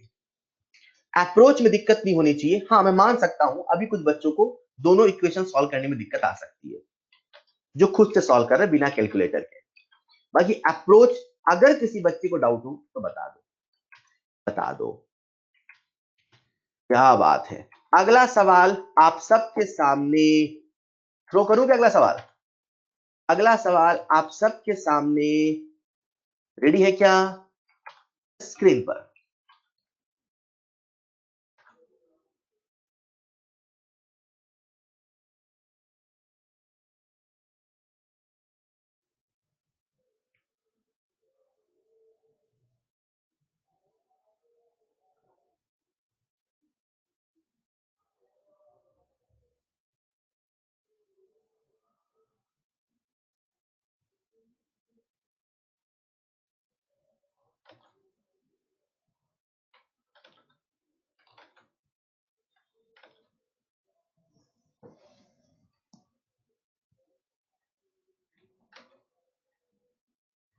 मैं सवाल समझा देता हूं। A solution has two liquid, जो लोग सॉल्व करते रहे। जिन बच्चों को सवाल नहीं दिख रहा या नहीं, उनको समझा रहा हूं मैं, ठीक है। A solution has two liquid, एक सॉल्यूशन है, उसमें दो लिक्विड है, एक है ए, दूसरा है B. Okay. Vapour pressure of A and B in pure state, है ना। ए और बी का हमें वेपर प्रेशर प्योर स्टेट का दे रखा है, यानी कि पीए नॉट और पीबी नॉट दे रखा है। पीए नॉट दे रखा है 80 एमएमएचजी, पीबी नॉट दे रखा है, सॉरी, एटीएम। पीए नॉट दे रखा है 80 एटीएम, पीबी नॉट है 120 120 atm. Then find out mole fraction of A in vapour phase if initially equal moles of A and B are taken. दोनों के equal मोल है, तो ए के भी 1 मोल ले लो, बी के भी 1 मोल ले लो। तो पहले x से कितने हो जाएगा? 0.5। पहले x भी कितना हो जाएगा? 0.5। पर सवाल आपसे x से x भी नहीं पूछा है, सवाल आपसे y भी पूछा है। यार ये तो हद आसान है, फॉर्मूला लगाओ, आंसर पाओ। y बराबर पी अपॉन पीटी, yb बराबर पीबी अपॉन पीटी, y बराबर पी अपॉन पीटी, yb बराबर पी। मुझे बहुत सारे बच्चों ने आंसर दे दिया, और जिस बच्चे ने इस सवाल का सबसे पहले सही आंसर दिया है, उसका नाम है, बहुत सारे बच्चों ने दिया, बहुत अच्छा कर रहे हो आप सब, बहुत अच्छा कर रहे हैं, वेल डन। उसका नाम है शुभजीत सील, प्रतिभा साहू। कुशल मंगल, आप कुछ और कर रहे थे बेटा? ऑलराइट।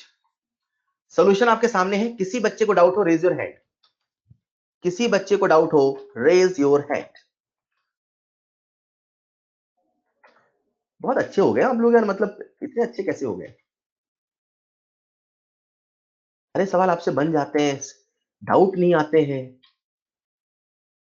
अपडेट हो गए, ओके।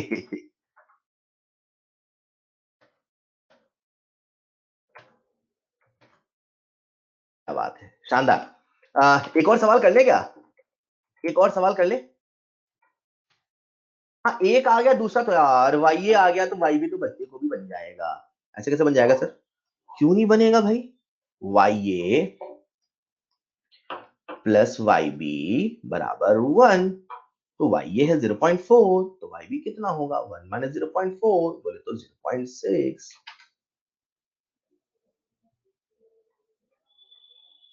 अगला सवाल आप सबके सामने स्क्रीन पर, बढ़िया सवाल है।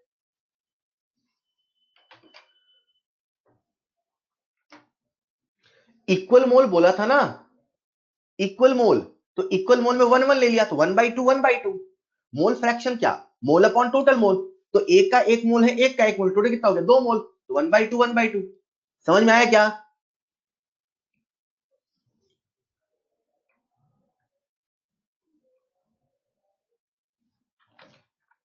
Ratio of vapour pressures of A and B in pure state is 1:2। Exam का सवाल है। And ratio of moles of A and B is also 1:2। Then find out mole fraction of A in vapour phase. Y A पूछा है भाई, कितना आसान है।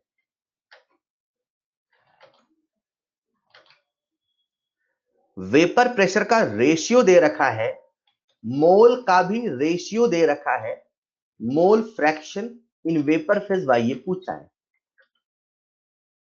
बहुत अच्छे। YA बराबर PA अपॉन PT, रेशियो जहां होता वहां x मान लो, जहां रेशियो वहां x मान लो, आसान हो जाएगा।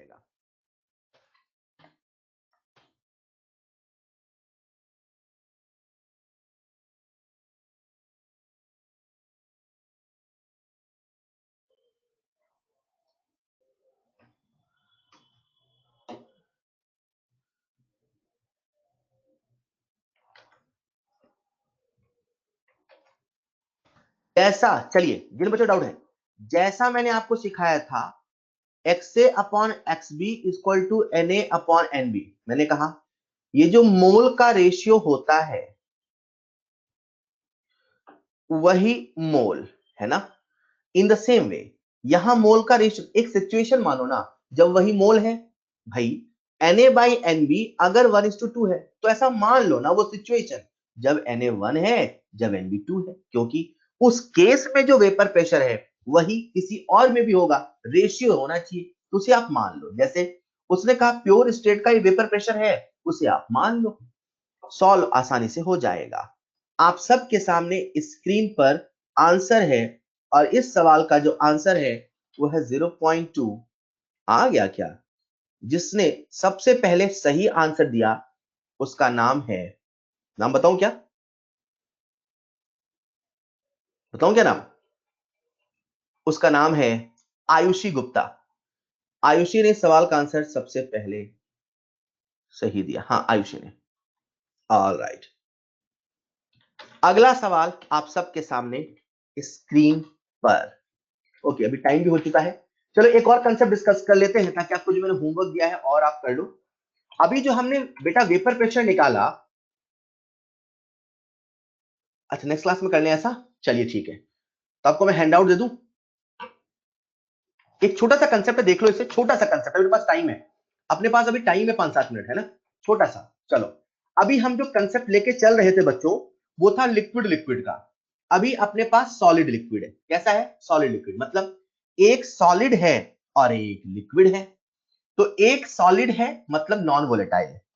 इन जनरल, मैंने ऑलवेज नहीं बोला, इन जनरल जो सॉलिड होते हैं वो नॉन वोलेटाइल होते हैं इन जनरल। तो जब तक सवाल नहीं बोले आप उसे नॉन वोलेटाइल ही लेके चलेंगे।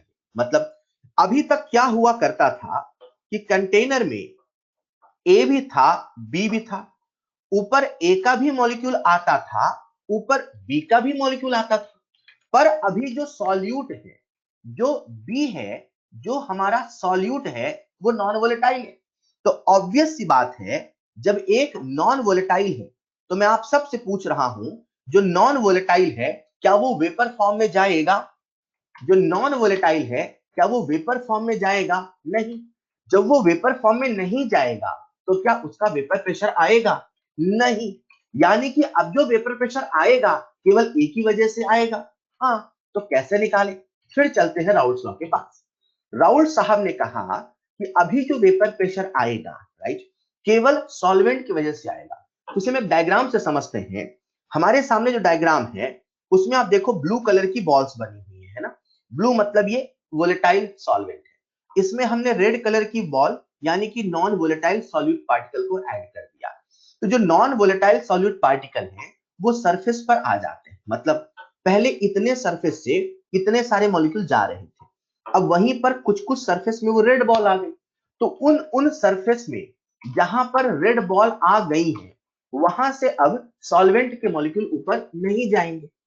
नंबर 1 कंसेप्ट, जो वेपर प्रेशर है वो केवल ब्लू बॉल की वजह से आएगा, वो केवल वोलेटाइल कंपोनेंट की वजह से आएगा। कंसेप्ट नंबर 2, जितनी ब्लू बॉल पहले थी उतनी ब्लू बॉल अभी नहीं है।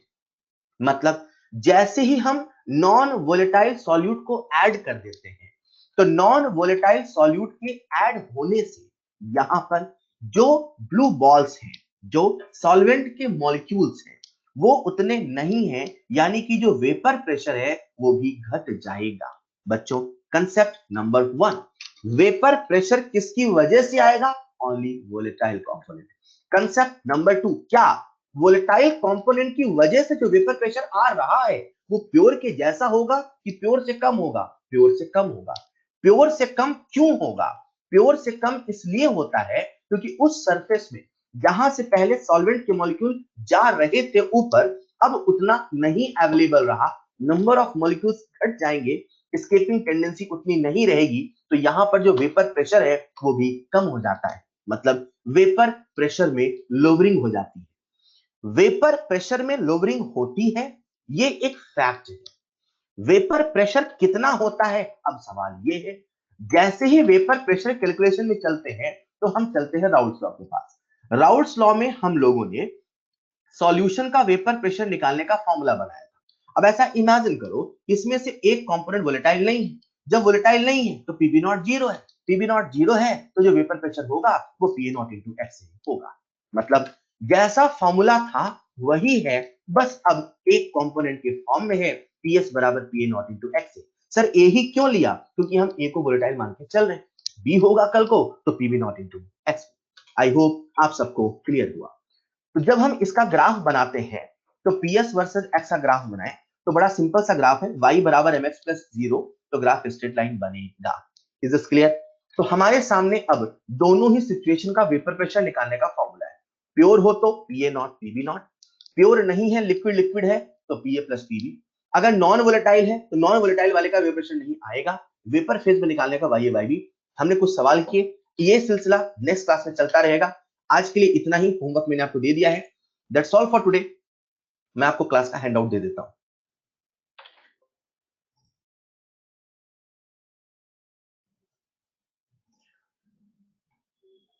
लिंक वही है बेटा जो पुरानी है।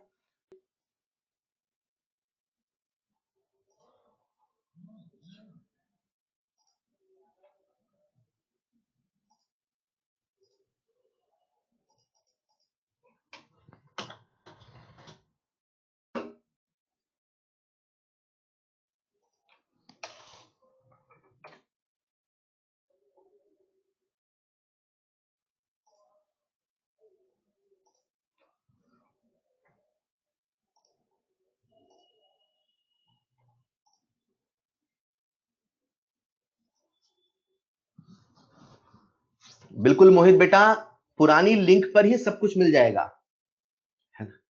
आप सबके सामने अभी एक पॉपअप आएगा, पॉपअप की मदद से भी आप आज की क्लास के हैंडआउट को डाउनलोड कर सकते हैं।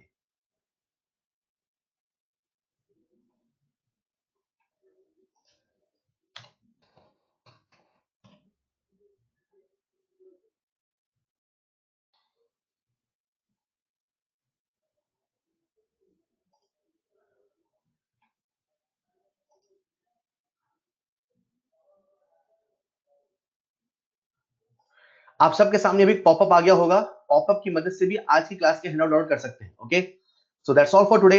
मिलते हैं नेक्स्ट क्लास में। टेस्ट की तैयारी अभी शुरू कर दें। Thank you so much, thank you so much. आप सभी को पढ़ते रहें,